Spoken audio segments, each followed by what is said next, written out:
Support comes from Mosby Building Arts, a residential remodeling company guided by discipline, preparation, and attention to detail. Call Mosby.com. This is St. Louis on the Air from St. Louis Public Radio. I'm Elaine Cha. This winter, plunging temperatures put our region through day after day of bitter cold. Here in St. Louis City, the freeze activated the new Code Blue protocol, opening more shelter beds and dispatching warming buses. But those resources didn't reach everyone. For people living without homes, in camping tents, vacant buildings, or encampments, it's just a matter of time until the cold becomes more than just an annoyance. That's what happened last year to Kevin Roberts. I thought my feet was just cold, but actually they was frozen. And I just, like I said, I just thought they was cold, so I'd be outside for a long period of time. I wasn't wearing the proper socks, wasn't wearing socks like I should do, and wasn't changing them. I found out a lot of stuff after I had my toes cut off. And that was Kevin Roberts speaking this morning from the encampment on Cass Avenue with our producer, Danny Wysentowski. The fact is, the longer your body is exposed to the cold, especially if you aren't dressed properly, the closer you get to reaching the point of frostbite. Now, frostbite isn't just painful. It can lead to losing fingers and toes, even amputations of entire limbs. Each year, volunteer groups conduct winter outreach to locate people wherever they are and try to bring them to shelter, warmth, or medical care.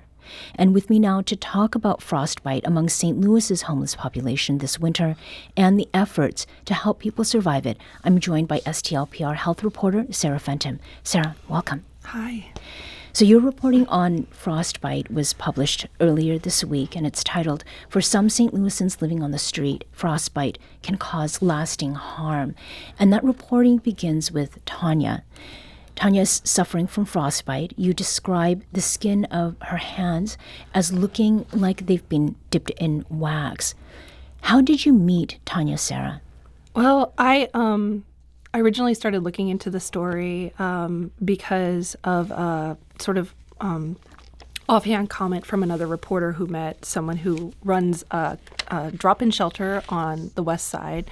Her name's Kim Jane. She's with the Wellston Loop Community Development Corporation, which is like a drop-in shelter, and she's been working a lot to get a new shelter opened overnight on the west side during cold weather especially. And so I met Tanya during a press conference about the need for a shelter up there, and the people who run the shelter, sorry, I have a frog in my throat.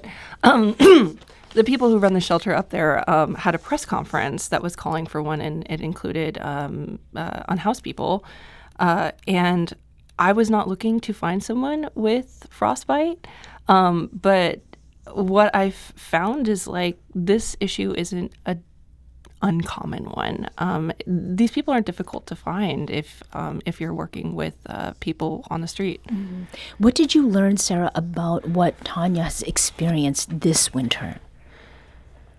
So Tanya's been in town for, I think, about a year or so, and she had an experience like a lot of people that we've met in reporting, in that she was sometimes sleeping on porches, sometimes sleeping on the streets, and at a certain point she was just talking I have layers of gloves on, layers of socks on, but it still just isn't enough, and she, like a lot of people, has dealt with frostbite, and I don't know how serious it is. I'm not a doctor, but the way it sort of appeared was the tips of her fingers were white, mm-hmm. And so how I understand it is that there's sort of different levels of frostbite, like burns, and people deal with a whole spectrum of issues when it comes to that.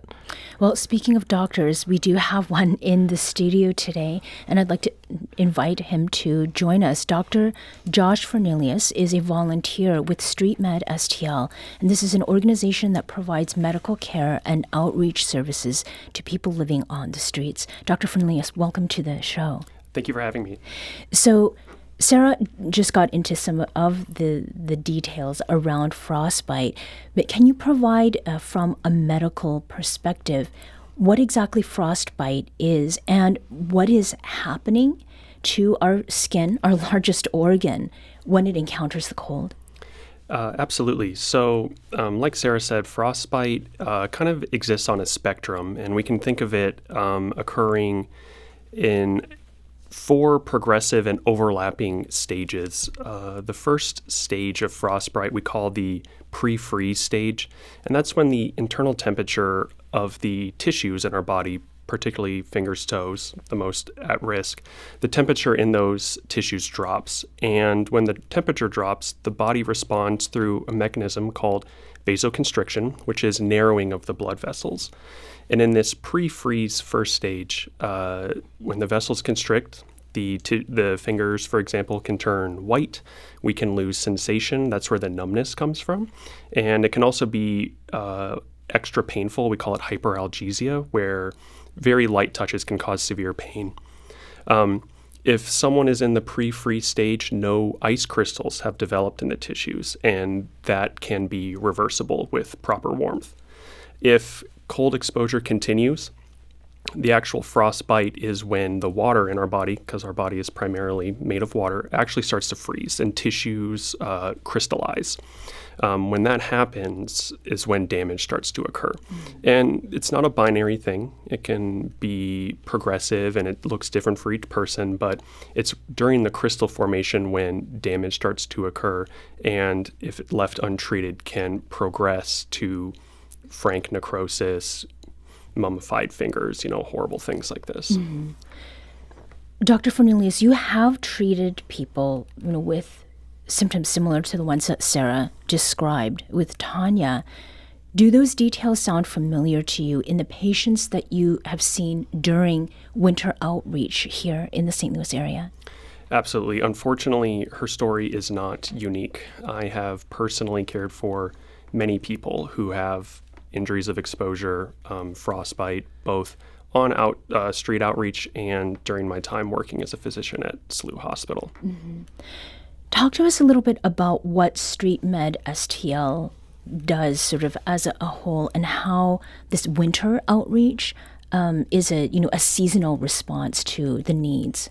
Absolutely. So Street Med St. Louis is a not-profit healthcare organization. I believe Sarah referred to it in her article as a collective, and I really like that. But our primary goal is to seek out people where they live and provide medical care as best as we can. We do provide direct, physician services, trying to treat acute and chronic conditions as best as we can. But healthcare is more than just medications and lab checks. It's also providing materials for existence living out on the street. Mm-hmm. So as part of our outreach, we hand out things like hand warmers, blankets, warm weather clothing in the winter months, and in the summer, things like bug spray, tents, tarps, anything that we can really get our hands on to help. Mm-hmm. Sarah, in your piece last week, you wrote about Street Med STL, and you spoke with its founder, Dr. Jonathan Nolan. Oh, Nathaniel Nolan. I'm sorry, yeah. Nathaniel Nolan.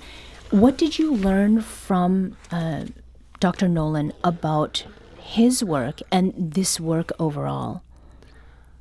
Well, when I first called Dr. Nolan, he mentioned something that I've been thinking about a lot, which is there's sort of 2 issues here, and there's the immediate situation of, people have frostbite when they live on the streets, and it's this terrible, sad thing, and it's, upsetting. It can be debilitating and, cause problems that last for the rest of somebody's life. But it's a symptom of something bigger where, we have this whole group of people in our community that are dealing with this. And he said something like, the biggest question is how our country is allowing this to happen, which is it's a huge question. And it was something that was kind of difficult for me in the story because I was writing about this sort of small slice of a problem, and had to accept that I couldn't, find the solution to homelessness in, a 1,000-word story. And so, but it was something that I thought about throughout my whole reporting because I had gotten in touch with him really early on, and it was something that I tried to keep in mind. I'm going to try to return to that. One thing I want to make sure we get to, Dr. Fernelius, is given the season that we're in now, and in terms of symptoms, what are you looking for when you treat someone who's living outdoors during a period of dangerous cold? It's a great question, and it can be very challenging when we're trying to treat the unhoused because for those who are living out of doors and staying in a tent, opening that tent and losing any retained warmth, it's a cost-benefit analysis that the individual has to make. In terms of specifics, when we're assessing a patient out of doors with concern for frostbite, what I'm looking for is to look at the skin directly and looking for the signs of poor tissue perfusion, which would be discoloration, numbness, like I had mentioned earlier. If we're in stage 1, where it's just those symptoms I mentioned, providing active warming can sometimes reverse any problem that's happening. If I start to see blistering or severe discoloration, typically we'll counsel the patient that this looks like severe frostbite and you should probably seek care in the emergency room. Mm-hmm. We're talking today with Dr. Josh Fernelius, who's a volunteer with Street Med STL, and with our healthcare reporter here at St. Louis Public Radio, Sarah Fentem. Sarah? And I wanted to sort of add another thing to Dr. Fernelius talking about this, which is the conditions that homeless people live in, or unhoused people, choose your adjective. I know people have their preferred ways, is not just that the cold causes it, but the conditions that people are living in is also exacerbating it. From what I understand, it's the sort of repeated freezing and warming up can also make things a lot more difficult. It can cause extended problems when someone, as opposed to when someone is like, maybe on a camping trip or hiking and they get lost and they have frostbite for a single time and they can, get discharged to a nice warm house and recover there. The fact that it's happening repeatedly. Mm-hmm. And then also what I've heard is a lot of times, even if somebody doesn't have an amputation, if they have been treated at a medical facility, getting discharged if you don't have a place to go to sort of recover can also extend the problem and exacerbate the condition. Mm-hmm. Well, to that point, earlier in the show, we heard a firsthand experience with frostbite from Kevin Roberts. And Kevin lives at an encampment in the city of St. Louis. And he said he was treated last year for frostbite and ultimately lost 2 of his toes. What really got mine to turn for the worse is that at the time I didn't know I had diabetes.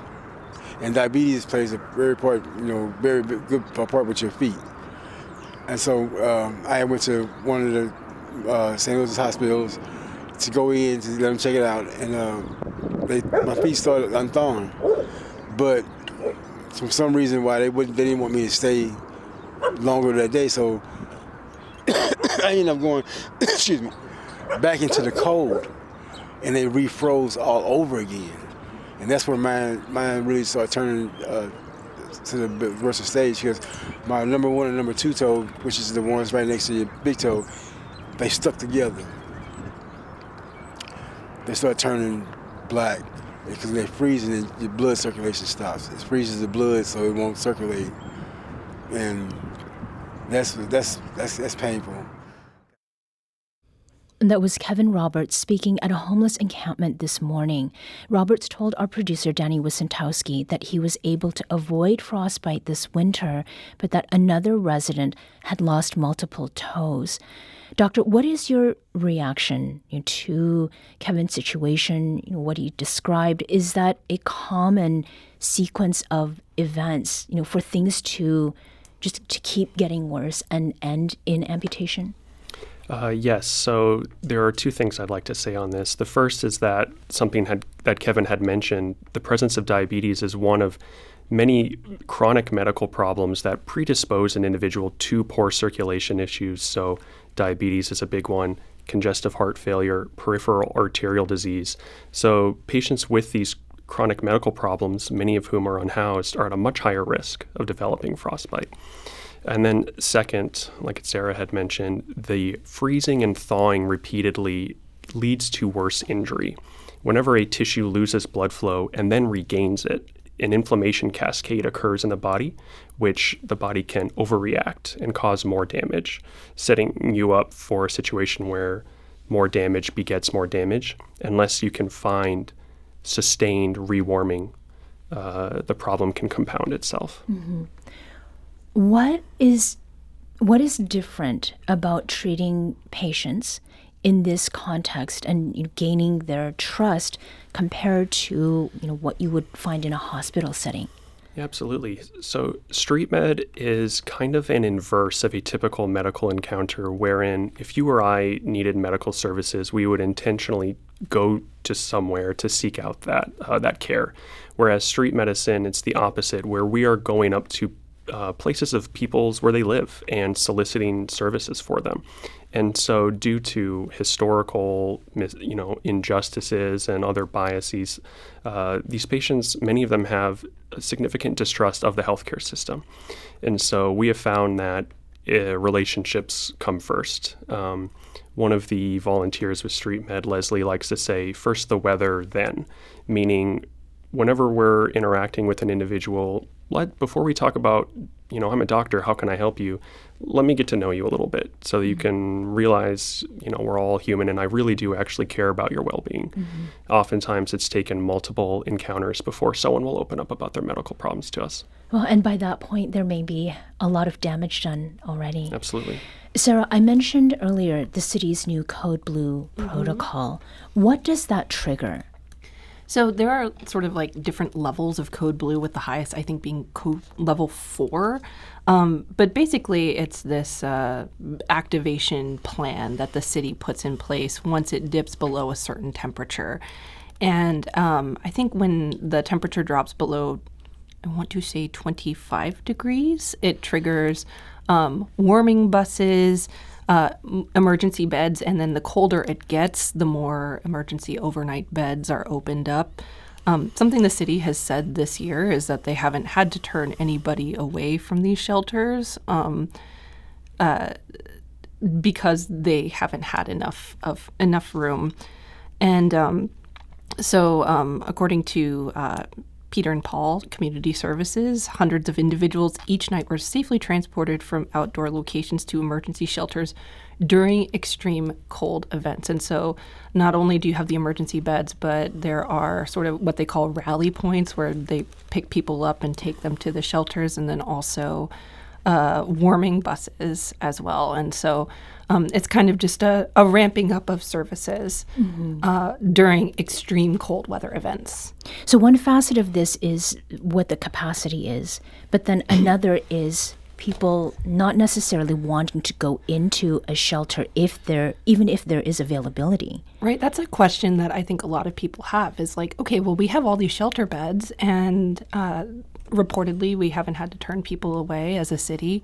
And so why is this still happening? And there are a lot of reasons why people don't want to go to a shelter. Historically, it can be really hard to get to a shelter, even if you're relatively close, because you might need to leave your things behind. I do not know why I have a cough right at the time I have to be on live radio, you guys. I'm so sorry. It just showed up. But a lot of people have their possessions. They don't want to leave them behind. You might have a pet. I think in previous reporting, we met a woman who didn't want to leave her pet behind, her dog, because a lot of times shelters don't allow pets. I know, Dr. Fernelius, we were talking a little bit about this before. And so, I don't know. What do you hear from people? Yeah, no, I agree with everything that you just said. Possessions, pets, partners. When you're entering a shelter, you usually are in some dormitory style around people you may not know and may not trust. Previous traumatic experiences can certainly be, negatively influence your desire to go to a shelter. Those are a lot of the big reasons. I talked to some people that said like shelters might not feel safe, particularly if you're a woman who might have had traumatic experience in the past. Being a woman or part of another marginalized group, LGBT patients that I see often have great reluctance to go to a shelter due to real or perceived biases that they may experience. In our last 20 seconds or so, Dr. Fernelius, what is something that people can do to help Street Med STL continue the work that it's doing for the winter? Absolutely. So you can look us up, streetmedstl.org. If you have deep pockets and are interested in donations, we can do that. If you have access to a lot of materials like clothing, we can help with that. And if you are a healthcare professional and wish to volunteer with us, check out the website and you can get involved. Dr. Josh Fernelius is a volunteer with Street Med STL, and Sarah Fentem is STLPR's health reporter. Thank you both for joining us today. Anytime. Thank you. This episode was produced by Danny Wisentowski. Audio engineering and podcast design by Aaron Dorr. Our executive producer is Alex Hoyer. St. Louis on the Air is a production of St. Louis Public Radio. Understanding starts here. Do you find yourself regularly listening to episodes of St. Louis on the Air? Suggest us to a friend you think might enjoy our conversations, and leave us a review and rating on Apple Podcasts on the App Store. It's the simplest way to help people discover our show. Thank you. St. Louis Public Radio is a member-supported service of the University of Missouri St. Louis.